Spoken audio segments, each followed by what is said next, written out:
From unexpected player performances to endings that were so good they couldn't have been true, this is everything that happened on the 8th of November in the NBA. The night began with a fun matchup in Charlotte between two young and upcoming stars, but it was the Hornets who took the game over early, as first LaMelo makes this tough scoop layup, followed up by Trey Mann playing street ball, as Trey Iverson, as we should call him, went on a run where he scored 8 straight points, absolutely cooking the defense of the Pacers. But it was Brandon Miller who took over in the third quarter. Good test to find a way to win games when you're not particularly well on the offensive end. It's going to take play.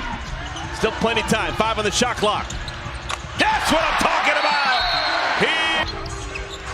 Miller. Yes! That's a man's man right there. Yes! Number 24 is Brandon Miller. Never sits during a game. Wearing out those sneakers. Brandon gets it back. Shot clock doesn't reset. Someone's got to fire. Oh, my!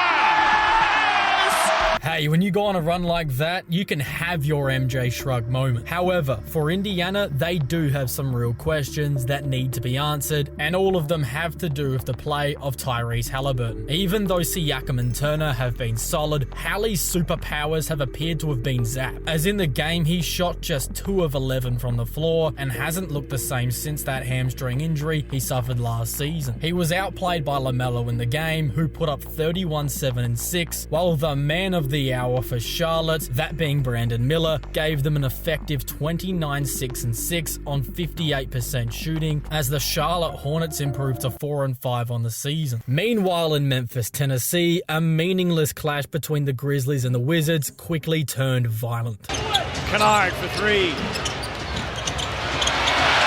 took a long way home. The bump there was a little bit before. Look at the stare. Look at this. You gotta love him. We see a little action here. 2 bigs. Ooh. Yeah, the right elbow. But at the end of the day, it was the Grizzlies who would stroll to a dominant 128-104 beatdown, led by a monster Jaren Jackson Jr. game, who put up 39 points on 50% shooting. Then the building went crazy, as to cap off the game, we saw this crazy sequence by Yuki. Rise behind the back down. Oh, wow. Eyes behind. That's Big Brother basketball. Yuki, step back 3. Yes, sir.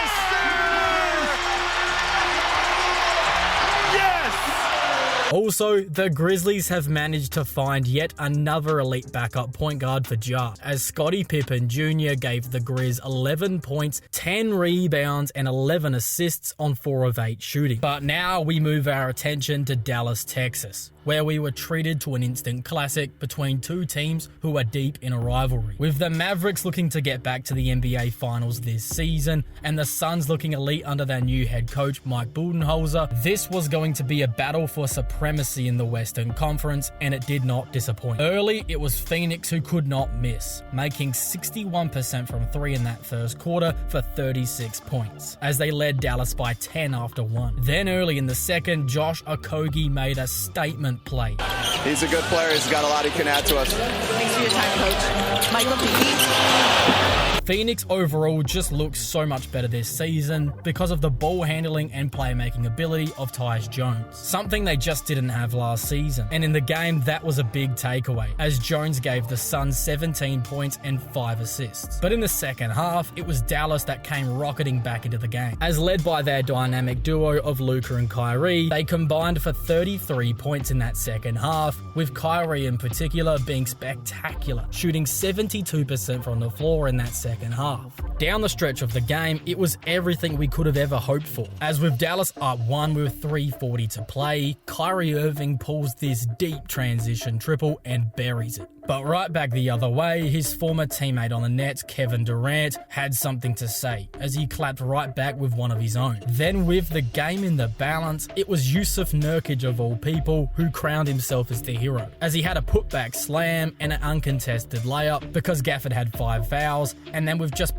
8 seconds on the clock, he got fouled. At the free throw line, he missed the first. However, he'd make the second, securing the win after Luka missed a half-court heave. The Suns now improved to 8-1, as all of the adjustments they made over the off-season, from player moves to a new head coach, have appeared to have paid off, as the Suns are now the 1 seed in the Western Conference and have won their last 7 games. But in the Big Apple, it was quite the opposite story, as Milwaukee made a lot of off-season moves too, but absolutely none of them have paid off just yet. As in the game against the Knicks, Milwaukee continued the horrendous start to the season. It was definitely either Darvin Ham or Doc Rivers who decided to put Brook Lopez on Cat, as right from the start, Karl Anthony Towns dominated the Bucks drop coverage, finishing the game with 32 points, 11 rebounds, and 5 assists. Despite having a rough start to the season defensively for the Knicks, it all came together tonight, as they held Dame and Giannis to just 43 points combined, making every shot extremely difficult,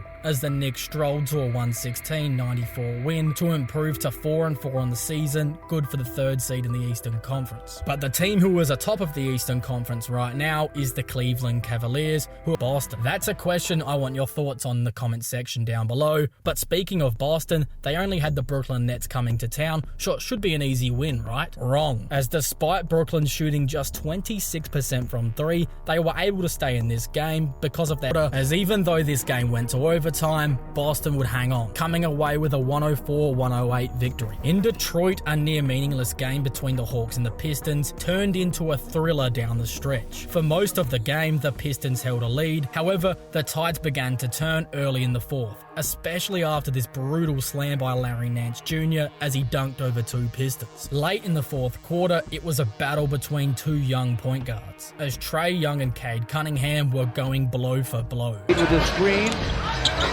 goes to the baseline, gets Young trying to weave through traffic. Turns, sends it, scores it. See how the Pistons guard Young. Just as we'll watch how Atlanta Young lobs on the pick and roll. Paul Reed.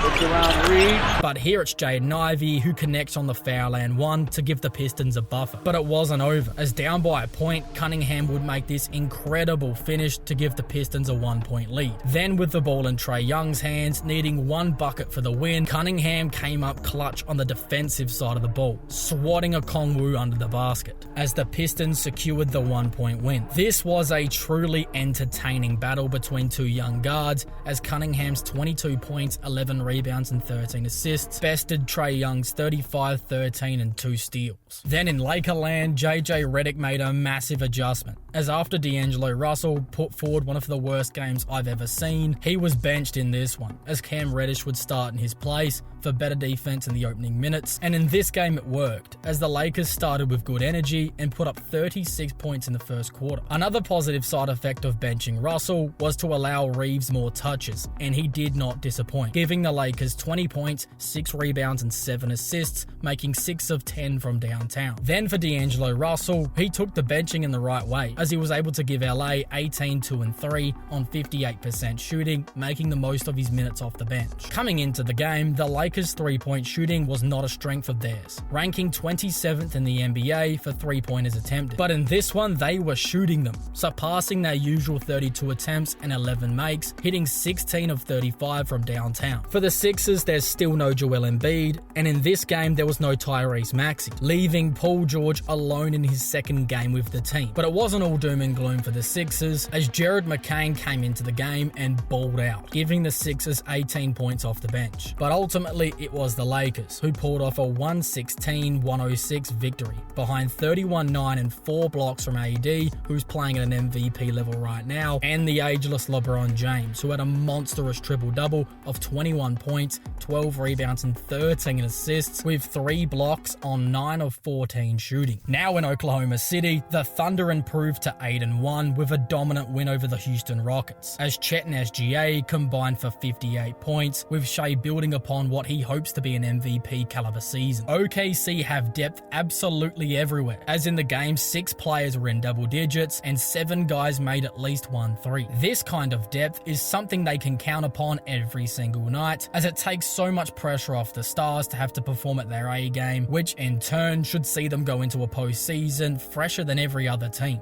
making them a super dangerous team for anyone to come up against. Then in the rematch of the 2023 NBA Finals, the Denver Nuggets were playing host to the Miami Heat, and it was a return to form for the former NBA champs, as Jokic put up 30 points, 11 rebounds and 14 assists, with 2 steals, shooting 84% from the field, while his point guard partner Jamal Murray put up 28, 4 and 6 on 52% shooting. In the game, the Nuggets got contributions from absolutely everywhere, as Christian Brown gave Denver 21 on 77% shooting. Michael Porter Jr. also gave the Nuggets 21 points, making 5 of 10 from deep. Westbrook came into the game and had 10 assists, while the standout contribution was from Peyton Watson, who usually struggles offensively, but in the game he was able to give Denver 16 points, shooting 2 of 3 from downtown. Apart from a Miami run in the second quarter, this game was firmly in the Nuggets' control, as they beat Miami in a wire-to-wire domination, winning 135-122 and improving to 5-3 on the young season. In Minnesota, it was a demolition of the Portland Trail Blazers, as Anthony Edwards piled on 37 points with 9 threes, 6 rebounds and 5 assists on 12 of 22 shooting in only 30 minutes of court time. From start to finish, the Wolves were just too good, as they pulled out a 102-127 victory at home, improving to 6-3, good for the 4th seed in the Western Conference, as so far throughout the season, they've proven to the NBA that they are just as good as they were last season. Then in the Pelicans Magic game in Orlando, basically every important player for the Pelicans was injured, and for the Magic, they were also without their best player, as Banchero continues to sit. This simply isn't a game we have to talk about, as Orlando walked away with a 115-88 dub. Then the final game of the day was one that has produced all-time classics in the past, as it was the Kings and the Clippers in Beantown. The Clippers are a confusing team for me, as on paper they don't look like they should be any good. However, they've been putting it together this season, as in this game they took it right to Sacramento. Norman Powell is their leading scorer, if you can believe that, and in the game he gave the Clippers 31 points, 12 rebounds and 2 assists, while James Harden, the leader of the show, put up 22, 4 and 8. With a few minutes left in the game, the Kings had a chance to come back and win it, but the Clippers just had all the answers down the stretch, as they made multiple big triples, holding on to win 107-98 on the road. Somehow after this win, the Clippers now have the same record as the Dallas Mavericks, and a much better record than the Milwaukee Bucks after their first 9 games of the season, which is something I certainly didn't foresee coming into this year. Let me know what you guys thought of this video, as this isn't usually what I upload on the channel, but I thought I should try this out. So if you liked it, let me know in the comments below, and I'll be sure to make more videos just like this one.